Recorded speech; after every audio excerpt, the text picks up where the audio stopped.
અમારી સમ્રાટ સમાચાર ચેનલ સબસ્ક્રાઇબ કરો, લાઇક કરો, કોમેન્ટ કરો અને જોતા રહો પળે પળના દરેક પ્રકારના સમાચારો। તળાજા તાલુકાના બોરડા નજીક એલસીબીનો મોટો દરોડો, 19.42 લાખનો વિદેશી દારૂ બિયરનો જથ્થો ઝડપાયો। ભાવનગર લોકલ ક્રાઇમ બ્રાન્ચે ગ્રામ્ય વિસ્તારમાં દારૂની હેરાફેરી સામે મોટી કાર્યવાહી હાથ ધરી ₹19.42 લાખના મુદ્દામાલ સાથે એક આરોપીની ધરપકડ કરી છે।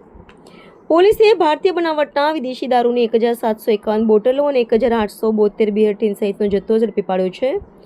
પોલીસ મહાનિરીક્ષક રાજેન્દ્ર વી અંસારી અને ભાવનગર જિલ્લા પોલીસ અધિક્ષક નિતેશ પાંડેના માર્ગદર્શન હેઠળ એલસીબી ટીમ પેટ્રોલિંગમાં હતી ત્યારે બાતમી મળી હતી કે સુરતથી મહુવા તરફ એક આઈસર ટ્રકમાં ઝરીની આડમાં દારૂનો મોટો જથ્થો લઈ જવાઈ રહ્યો છે। બાતમીના આધારે બોડા ગામ તરફ જવાના માર્ગ પર વોચ ગોઠવી પોલીસે આઈસર ટ્રકને રોકી તપાસ હાથ ધરી હતી।